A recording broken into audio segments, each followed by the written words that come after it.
আহ্বান করলেন, জাবের ও জাবের, আমার রুমাল নিয়ে যাও, ওই রুমাল নিয়ে ওই দুষ্টগুলো রাখবা, এই রুটিগুলো কি রাখবা, কিন্তু সাবধান, কি পরিমাণ রুটি আছে এগুলো দেখবো না, কি পরিমাণ দুষ্ট আছে এগুলো তোমরা দেখবো না।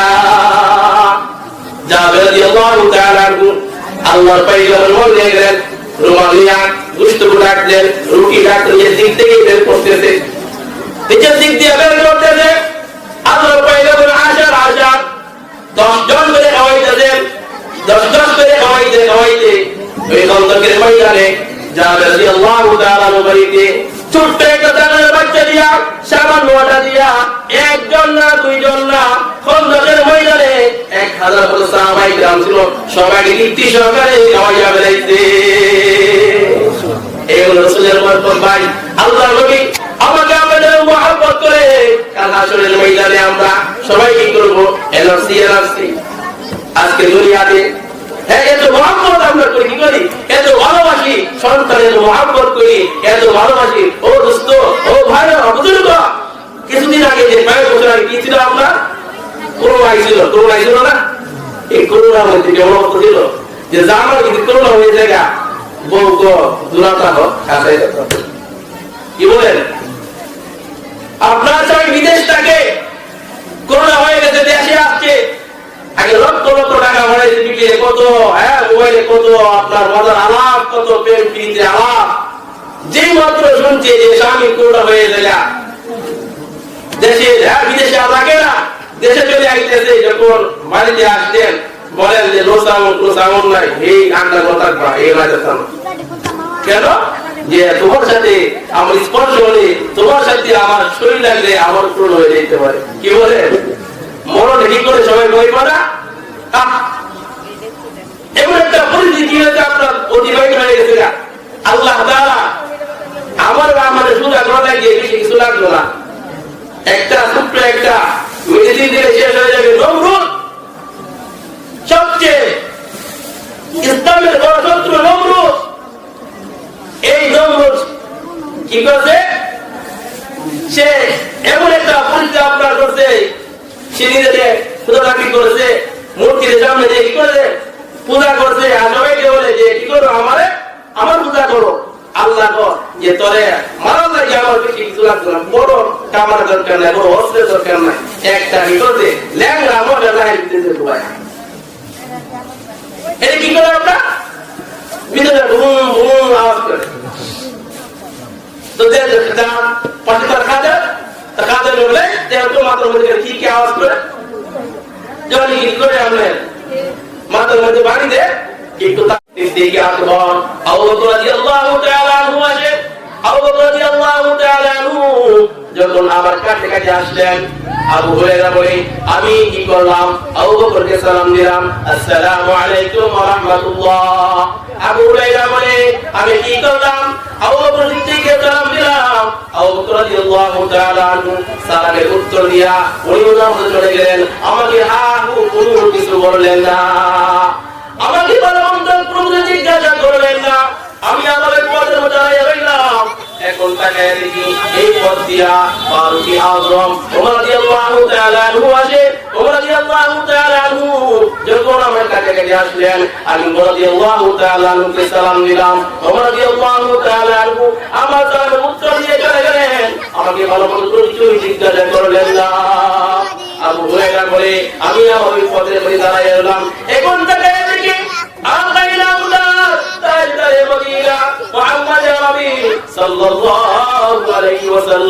আবু হুরায়রা বলে আমার পয়গম্বর, আমার নবী ওই পথ দিয়ে আসতেছে।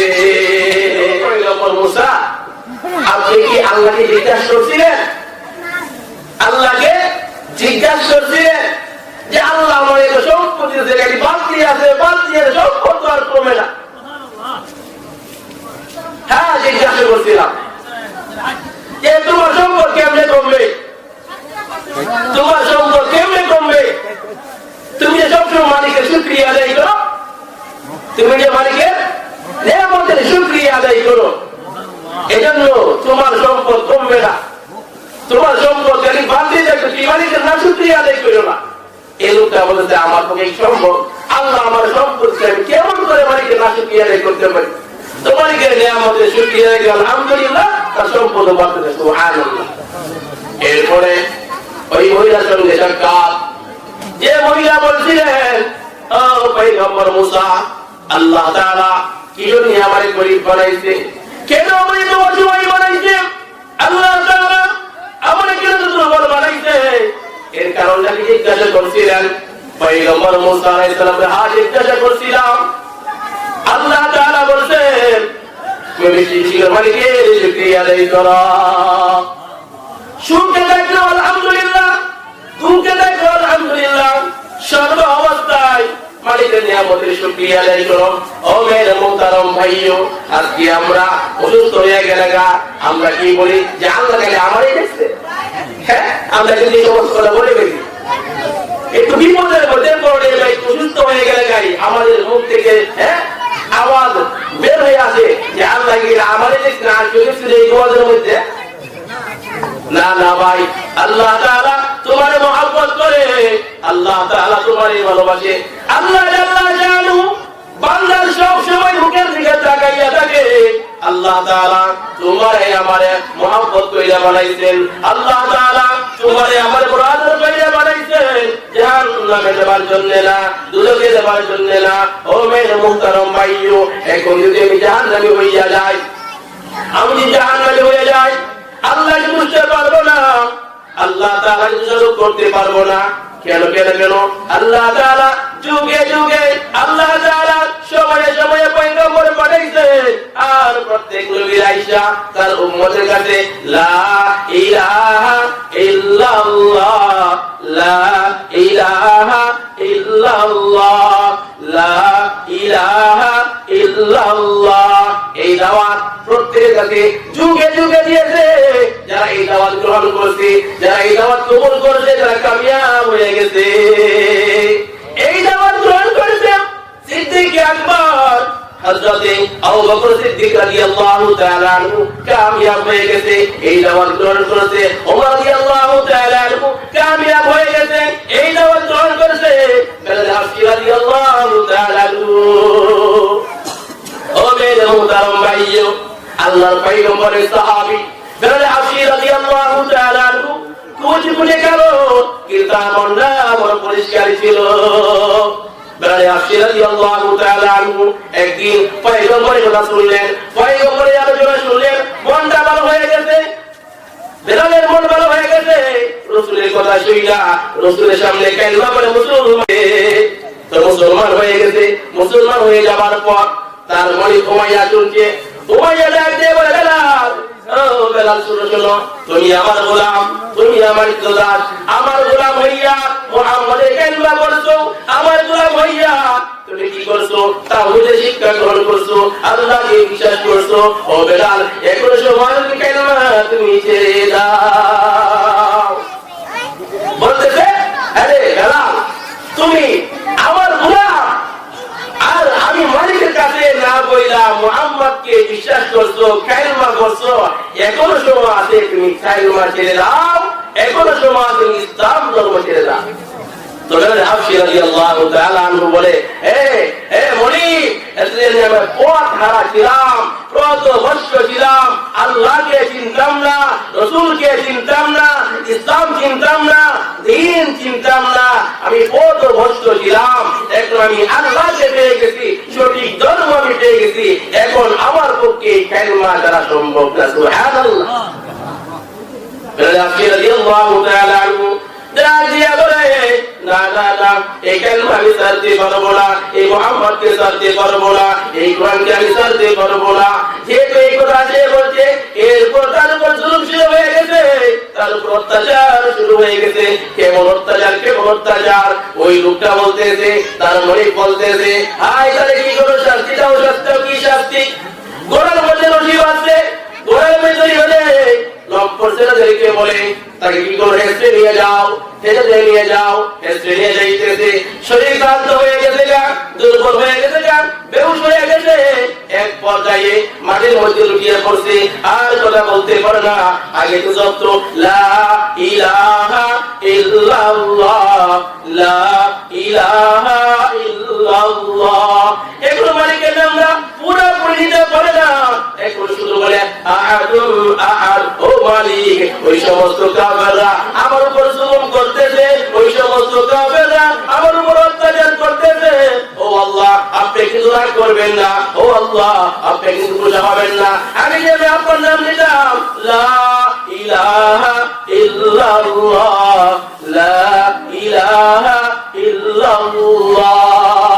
ও মালিক, আগে আমি আপনার নাম পুরা পড়ে নিতাম, এখন আমার জবান দুর্বল হয়ে গেছে, আমার শরীর ক্লান্ত হয়ে গেছে, এখন আমি আপনার নাম পুরা বলিতে পারি নাই। ও আল্লাহ আপনি কিন্তু রাগ করবেন না। এখন মালিকের নাম নেই আহাদুল আহাদ, ও আল্লাহ আপনি এক, আপনি এক। ও মেরে মুহতারাম ভাইও, বেলালে হাসি রাদিয়াল্লাহু তাআলা আনহু এত জুলুম করছে, এত নির্যাতন করছে, এরপরে মুখ থেকে কান্না সরাইতে পারে না। তো বলতেছিলাম, ওই মহিলা বলতেছে পয়গম্বর মুসা ডাকতে বলে, ও আল্লাহর বান্দী তুমি কি করো? মালিকের শুকরিয়া আদায় করো, আল্লাহর কৃতজ্ঞতা প্রকাশ করো, আল্লাহর শুকরিয়া আদায় করো, আল্লাহ তাআলা তোমার সম্পদ বাড়াইয়া দিবে। বলতেছে তুমি কি করো? মালিকের শুকরিয়া আদায় করো, আল্লাহর প্রশংসা করো, তাহলে আল্লাহ তাআলা তোমার সম্পদ বাড়ায় দিবে। তো বলতেছে রাগ হয়ে গেছে, কি হয়ে গেছে? বুঝা হয়ে গেছে, রাগ হয়ে গেছে। তো পয়গম্বর মুসা বলে, যাও যাও যাও, তুমি আর তোমার আল্লাহর কথা শুকরিয়া আদায় করো। এই কথা বলার পর সাথে সাথে মালিকের পক্ষ থেকে একটা জলপ্রবাহ আসছে, তার একটা শেষ একটা সম্বল, একটা কুড়ে একটা ঘর ছিল, এই ঘরটা আপনার ধ্বংস করে দিচ্ছে। আমরা তো শুকরিয়া আদায় করা দরকার যে আমরা কি করি, অনেক সময় বড় বড় অন্যায় করে ফেলি, গুনাহ করে ফেলি। আমাদের পয়গম্বর দোয়া করতে, আল্লাহ গো আমার উম্মত দুর্বল, আল্লাহ আমার উম্মত যদি কোনো ভুল করে ফেলে, কোনো অন্যায় করে ফেলে, কোনো অপরাধ করে ফেলে, আল্লাহ তুমি একটু সুযোগ দিও, আল্লাহ তুমি একটু সুযোগ দিও যেন আমার উম্মত তওবা করতে পারে। সুবহানাল্লাহ। এজন্য কি হয় না, আমরা আমাদেরকে আল্লাহ তাআলা সাথে সাথে ধরে একটু সুযোগ দেয়। কিন্তু মুসা আলাইহিস সালামের জামানায় কি করতো, বান্দা নেয়ামতের নাশুকরিয়া আদায় করলে সাথে সাথে কি হয়ে যেত, আযাব চলে আসে। এরপর 3 নাম্বার লোক, প্রতিবন্ধী, হাত নাই পা নাই, এই লোকের সঙ্গে সাক্ষাৎ। তো লোকটা বলতেছে, ও পয়গম্বর মুসা আপনি কি আল্লাহর জিজ্ঞাসিলেন? আপনি কি আল্লাহর জিজ্ঞাসিলেন আল্লাহ তাআলা আমাকে কি জন্য বানাইছে, আমার হাত দিছে না, আমার পা দিছে, কি জন্য বানাইছে? তো বলতে, হ্যাঁ জিজ্ঞাসা করছিলাম, আল্লাহ তাআলা তোমাকে অনর্থক বানাই নাই, আল্লাহ তাআলা তোমাকে অহেতুক বানাই নাই, যে আল্লাহ তাআলা জাহান্নামের মধ্যে তোমার বডি বরাবর একটা ছিদ্র আছে, একটা গর্ত আছে, এই ছিদ্রটাকে বন্ধ করার জন্য আল্লাহ তাআলা তোমার বানাইছে। সুবহানাল্লাহ। এই কথা বলার পর ওই প্রতিবন্ধী লোকটা বলে, আলহামদুলিল্লাহ আলহামদুলিল্লাহ। ওই প্রতিবন্ধী লোকটা ডাক দিয়া বলে, ওই পয়গম্বর মুসা দুনিয়ার সমস্ত কিছু দুনিয়ার জন্য বানাইছে আল্লাহ তাআলা, আমার মতো একটা বান্দা, একটা দুর্বল বান্দারে আল্লাহ তাআলা তার নিজের কাজের জন্য বানাইছে, জন্য আলহামদুলিল্লাহ। বলতেছে যে দুনিয়ার সব কিছু দুনিয়ার জন্য বানাইছে, আর আমার মতো একটা দুর্বল, আমার মতো একটা অসহায় বান্দাকে আল্লাহ আল্লাহ কাজের জন্য বানাইছে, জন্য আলহামদুলিল্লাহ। শাইখ জাকারিয়া রাহমাতুল্লাহি আলাইহি বলেন যে এই লোকটা মালিকের নিয়ামতের শুকরিয়া আদায় করছে, নিয়ামতের শুকরিয়া আদায় করার সাথে সাথে আল্লাহ তাআলা তাকে পুরা দুইটা হাত এবং দুটা পা হয়ে সুস্থ হয়ে গেল। সুবহানাল্লাহ। যেটা কি করতে হবে, আল্লাহ শুকরিয়া আদায় করতে হবে। চিন্তা করে দেখুন, আল্লাহ কি করছে, আমার দুটা হাত দিয়েছে, আমার জবান দিয়েছে, আমার দুটা পা দিয়েছে। ও ভাই, আপনি আমি অন্য নিয়ামতের শুকরিয়া বাদ দেন, আমার বডির যে অঙ্গগুলো আছে, আমার বডি যে অঙ্গগুলো আছে, এই প্রত্যেকটা অঙ্গের শুকরিয়া শেষ করতে পারবো। আমাদের ভাত খাই, একটা বাতের নিয়ামতের শুকরিয়া আদায় করা সম্ভব? একটা বাত বানানো সম্ভব? সম্ভব না ভাই। এজন্য কি করতে হবে, মালিকের নিয়ামতের শুকরিয়া আদায় করতে হবে। তবে আপনাদের সামনে যে আয়াতে কারিমা তেলাওয়াত করছিলাম, আল্লাহ তাআলা এই আয়াতে কারিমার মধ্যে বলতেছেন, قل إن كنتم تحبون الله فاتبعوني يحببكم الله ويغفر لكم ذنوبكم والله غفور رحيم আল্লাহ বলে নবী আপনি জানায় দেন আপনি আপনার উম্মতদেরকে জানায় দেন যে তারা যদি আমি নবীর মহব্বত করতে চাই নবীর ভালোবাসতে চাই আমি আল্লাহকে মহব্বত করতে চাই আমি আল্লাহকে ভালোবাসতে চাই তাহলে আপনি নবীকে যেন মহব্বত করে আপনি নবীকে যেন ভালোবাসেন সুবহানাল্লাহ সাহাবায়ে কেরাম রাদিয়াল্লাহু তাআলা আনহুম এর ভিতরে আল্লাহ নবী কেমন মহব্বত ছিল আল্লাহ নবী কেমন ভালোবাসা ছিল আল্লাহ নবীর প্রতি ওদের কেমন প্রেম ছিল আল্লাহ নবীর সাহাবী হযরত আবু হুরায়রা রাদিয়াল্লাহু তাআলা আনহু আবু হুরায়রা রাদিয়াল্লাহু তাআলা আনহু একজন অসহায় দুর্বল মানুষ ছিলেন আবু হুরায়রা রাদিয়াল্লাহু তাআলা আনহু এই নামটা আল্লাহর কাছে এত প্রিয় হয়ে গেছে যে হাদিসে পৃষ্ঠায় পৃষ্ঠায় এই আবু হুরায়রা নামটা পাওয়া যায় সুবহানাল্লাহ কেন পাওয়া যায় যে সব সময় রাসূলের খেদমতে পড়ে থাকতেন সব সময় রাসূলের মাদ্রাসাতুস সুফফা এই সুফফার মধ্যে পড়ে থাকতেন পাইলে খাইতে শুকরিয়া আদায় করতেন আর না পারলে ধৈর্য ধারণ করতেন কিন্তু রাসূলের দরবার থেকে সরতেন না সব সময় রাসূলের দরবারে পড়তেন সুবহানাল্লাহ একদিন আবু হুরায়রা বলে যে একদিন ক্ষুধার যন্ত্রণায় এমন অবস্থা হয়ে গেছে যে ক্ষুধার যন্ত্রণায় সইতে না পেরে মাটির মধ্যে গড়াগড়ি করতেছে মাটির মধ্যে গড়াগড়ি করতেছে তো মানুষেরা বলে হাই হাই রে আবু হুরায়রা বলো মেধি রূপ হয়েছে কি হয়ে গেছে মেধি রূপ হয়েছে এই জন্য মাটির মধ্যে গড়াগড়ি করতেছে এই জন্য কি বলে কেউ আপনার জুতা দিয়ে বাড়ি দেয় কেউ আবার নাকের মধ্যে জুতা লাগায়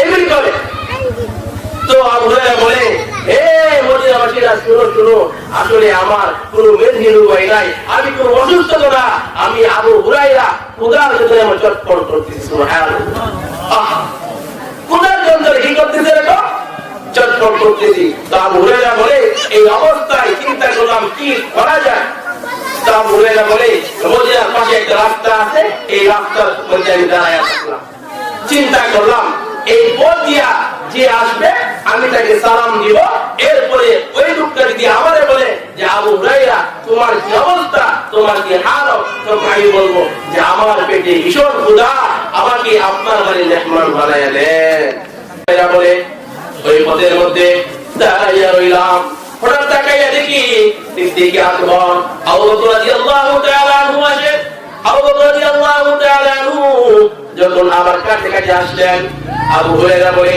আমি কি করলাম আবু বকরকে সালাম দিলাম আসসালামু আলাইকুম ওয়া রাহমাতুল্লাহ আবু হুরায়রা বলে আমি কি করলাম আবু বকর সিদ্দিককে সালাম দিলাম আবু বকর রাদিয়াল্লাহু তাআলা আনহু সালামের উত্তর দিয়া উনি নামাজে চলে গেলেন আমাকে কোনো কিছু বললেন না আমাকে ভালো মন্দ কোনো জিজ্ঞাসা করলেন না আমি আমার এই পথের মধ্যে দাঁড়িয়ে রইলাম এখন তাকায় দেখি এই পথ দিয়া ফারুক আযম ওমর রাদিয়াল্লাহু তাআলা আনহু আসে ওমর রাদিয়াল্লাহু তাআলা আনহু যখন আমার কাছে আসলেন আমি ওমর রাদিয়াল্লাহু তাআলা আনহুকে সালাম দিলাম ওমর রাদিয়াল্লাহু তাআলা আনহু আমার সালামের উত্তর দিয়ে চলে গেলেন আমাকে ভালো মন্দ কিছু জিজ্ঞাসা করলেন না আবু হুরায়রা বলে আমি আমার ওই পথের মধ্যে দাঁড়িয়ে রইলাম এখন তাকায় দেখি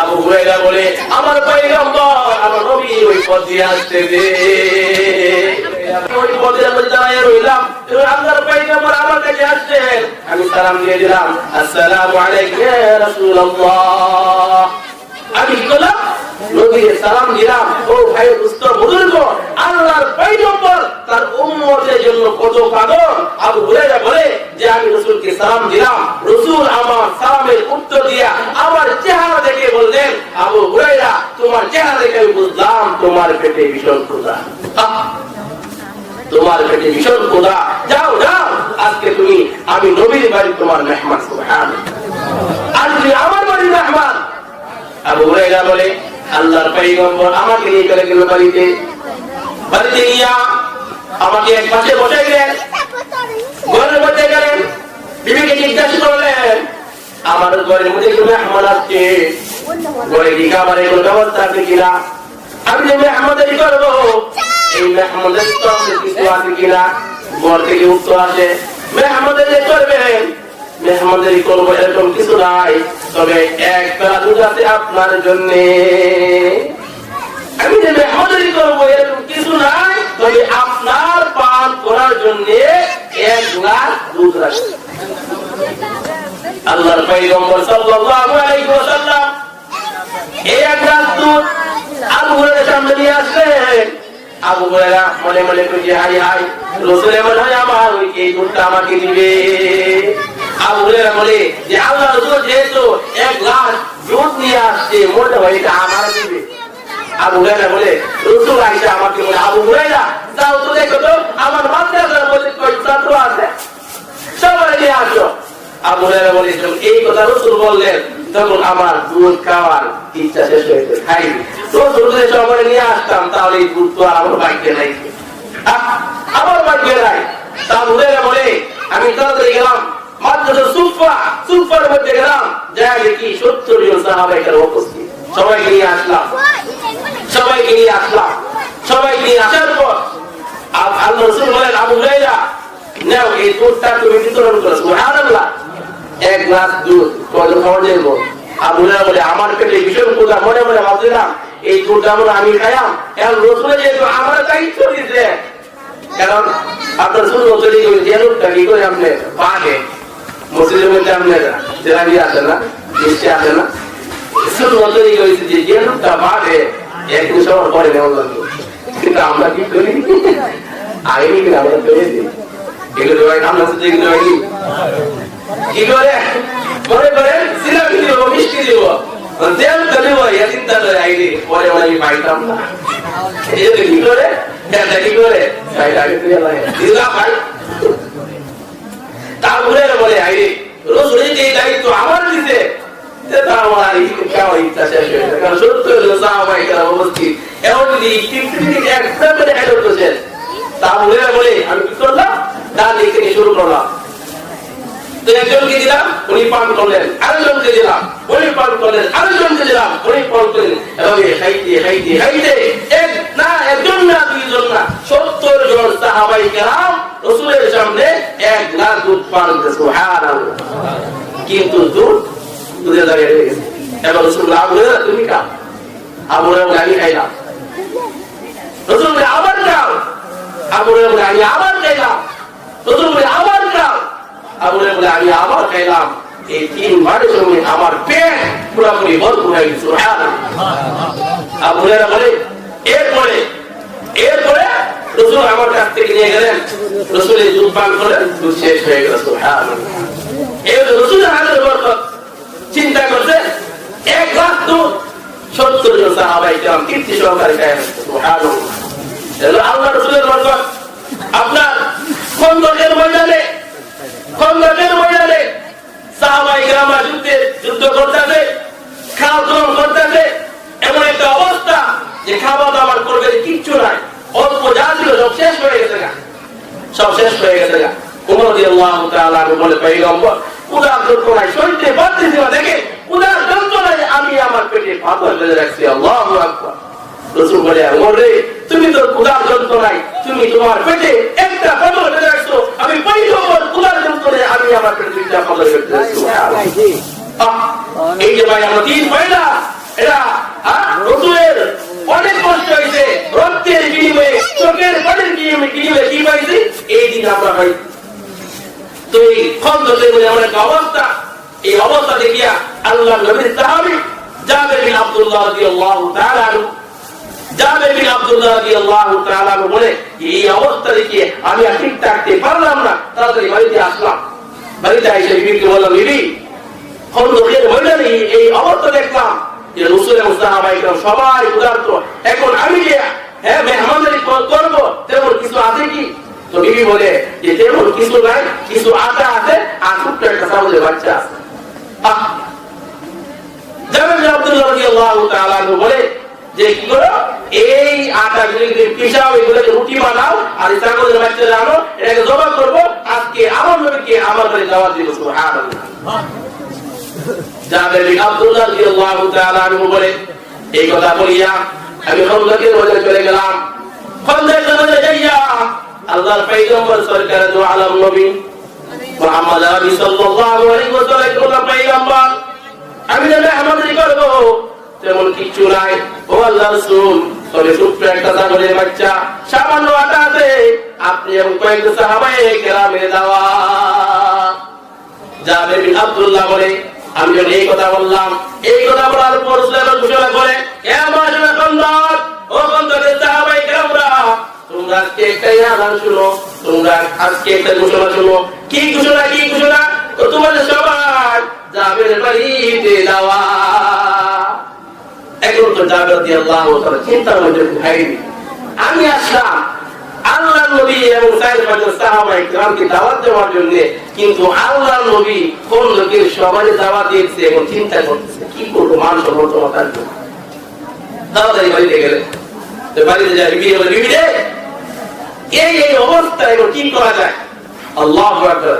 বিবি খুব নেককার, বুদ্ধিমতী। বিবি বলে, স্বামী কোনো চিন্তা করবেন না, কোনো টেনশন নাই, কোনো চিন্তা নাই। সাইদা, কি করো তুমি? চিন্তা করবো না মানে? চিন্তারই তো বিষয়। একটা ছোট্ট দাবদের বাচ্চা আর সামান্য আটা দিয়ে কয় নম্বর কি মেহমানদারি করবো? তো বলে যে না না না, চিন্তা নাই। কেন চিন্তা নাই? যে দাওয়াতটা তো আপনি দিচ্ছেন না। আল্লাহু আকবার বলেন। দাওয়াতটা আপনি দিচ্ছেন না, দাওয়াতটা আল্লাহর পয়গম্বর দিতে। আল্লাহ তাআলা এই পয়গম্বরের খাতিরে, পয়গম্বরের উসিলায় সামান্য খাবার সবার জন্য যথেষ্ট বানাই দিয়েছে। সুবহানাল্লাহ। ও মেরে মুহতারাম ভাইও, আল্লাহর পয়গম্বর সাল্লাল্লাহু আলাইহি ওয়াসাল্লাম সাহাবায়ে কেরাম রাদিয়াল্লাহু তাআলা আনহুকে নিয়ে চলে গেলেন জাবের রাদিয়াল্লাহু তাআলা আনহু বাড়িতে। জাবের রাদিয়াল্লাহু তাআলা বাড়িতে যাইয়া আল্লাহর পয়গম্বর নিজে কি করে খাবারের ভূমিকা পালন করলেন। জাবের ডাকে, ও জাবের, আমার রুমাল নিয়ে যাও। ওই রুমাল নিয়ে ওই গোশতগুলো রাখবা, এই রুটিগুলো কে রাখবা, কিন্তু সাবধান, কি পরিমাণ রুটি আছে এগুলো দেখবা না, কি পরিমাণ গোশত আছে এগুলো তোমরা দেখবা না। জাবের রাদিয়াল্লাহু তাআলা আনহু আল্লাহর পয়গম্বর রুমাল নিয়ে গেলেন, রুমাল নিয়ে গোশতগুলো রাখলেন, রুটি রাখলেন, নিজের দিক থেকে বের করতেছে, নিজের দিক দিয়ে বের করতেছে। আল্লাহর পয়গম্বর আশার 10 জন করে খাওয়াইতেছেন, 10 করে খাওয়াইতে খাওয়াইতে ওই খন্দকের ময়দানে জাবের রাদিয়াল্লাহু তাআলা বাড়িতে ছোট্ট একটা ছাগলের বাচ্চা দিয়া, সামান্য আটা দিয়া, একজন না দুইজন না, খন্দকের ময়দানে 1000 মতো সাহাবায়ে কেরাম ছিল, সবাইকে তৃপ্তি সহকারে খাওয়াইয়া বেড়াইতে। এই হলো রাসূলের বরকত। ভাই, আল্লাহর নবী আমাকে আপনাদের মহব্বত করে কাল হাসরের ময়দানে আমরা সবাই কি করব? NRC NRC. আজকে দুনিয়াতে এত মহব্বত আমরা করি, কি করি? এত ভালোবাসি সন্তানের, এত মহব্বত করি, এত ভালোবাসি। ও দোস্ত, ও ভাই, বুজুর্গ, কিছুদিন আগে যে 5 বছর আগে কি ছিল আপনার? করোনা আইছিল। করোনা আইছিল না? এই করোনার মধ্যে কেমন অবস্থা ছিল যে জামার যদি করোনা হয়ে যায়, বউ তো দূরাতা হোক, কি বলেন? আপনার সবাই বিদেশ থাকে, করোনা হয়ে গেছে, দেশে আসছে, আগে লক্ষ লক্ষ টাকা বাড়াইছে, বিপিএ কত, মোবাইলে কত, আপনার মজার আলাপ কত, প্রেম প্রীতির আলাপ।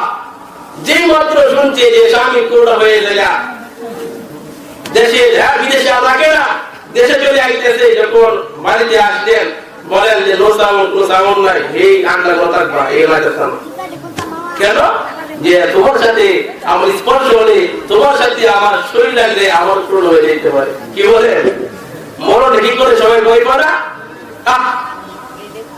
এমন একটা পরিস্থিতি হয়েছে আপনার অতিবাহিত হয়ে গেছে। আল্লাহ তাআলা আমার আমাদের সুদা করা লাগিয়ে বেশি কিছু লাগলো না, একটা ছোট্ট একটা মেডিসিন দিলে শেষ হয়ে যাবে। নমরুদ, সবচেয়ে ইসলামের বড় শত্রু নমরুদ। এই নমরুদ কি করছে? সে এমন একটা পরিস্থিতি আপনার করছে, সে নিজেকে ফটোগ্রাফি করেছে, মূর্তির সামনে যে কি করেছে, পূজা করছে। আর সবাইকে বলে যে কি করো, আমার পূজা করো। আল্লাহ যে তোরে মারার লাগে আমার বেশি কিছু লাগতো না, বড় কামার দরকার নাই, বড় অস্ত্রের দরকার নাই, একটা কি করছে, ল্যাংড়া মজা লাগাই দিতেছে। সবাই এই কি করে? আমরা ভিতরে বুম বুম আওয়াজ করে, তো পাঠিতার কাজের বলে যেহেতু মাথার মধ্যে কি কি আওয়াজ করে, যখন কি করে আমরা মাথার মধ্যে বাড়ি দেয়, তারপর দেখবেন আপনার মাতারি আছে না, মাতারি কিন্তু দৌড়ে ফটো একটু দাঁড়া দিবেন, চুপ থাকবো, আবার যখন একটু নীরব পাইবো আমার দৌড় মারবো।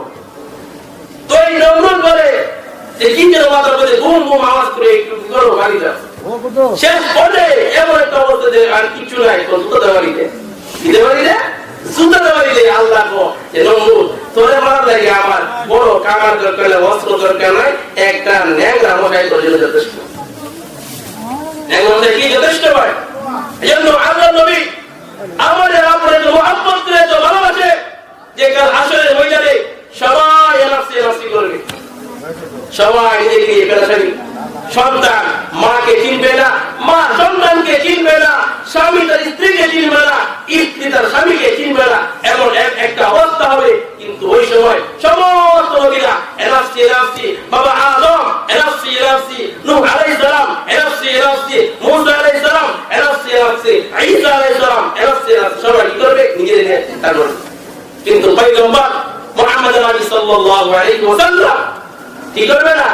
এনাফসি এনাফসি ইয়া উম্মতি ইয়া উম্মতি, উম্মতের কি অবস্থা হবে? এজন্য রাসূল বলেন, উম্মত তোমরা কাল হাসরের ময়দানে যদি বিপদের সম্মুখীন হয়ে যাইবা, কঠিন বিপদের সম্মুখীন হয়ে যাইবা, এই সময় তোমরা আমাকে 3 জায়গায় তালাশ করবা। কয় জায়গায়? 3 জায়গায় তালাশ করবা, 3 জায়গায় আমাকে তালাশ করবা। 1 নম্বর যে কত তোমরা কি করবা আমাকে? এই মিলানে আপনার পাল্লা চড়ালে আমাকে কি করবে? আপনার আমল নামায় হিসাব করা হবে। এই মিলানের পাল্লা কি করবা? আমার তালাশ করবা। এখানে যদি তোমরা আমাকে না পাও, এরপর তোমরা কি করবে? আমাকে হাউজে কাউসারে তালাশ করো। সুবহানাল্লাহ। আল্লাহ তাআলা তার নবীর হাউজে কাউসার দান করতে, যে হাউজে কাউসারে 1 গ্লাস পানি দিয়ে পান করবে তারা 50,000 বছর পর্যন্ত পিপাসা লাগবে। সুবহানাল্লাহ। যখন কি করবে?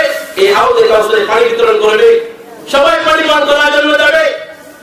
এরপরে একটা দল পানি পান করার জন্য, তো ফেরেশতারা বলবে, ওগো আল্লাহর নবী এদেরকে পানি পান করাইবেন না, এদেরকে পানি পান করাইবেন না। কেন?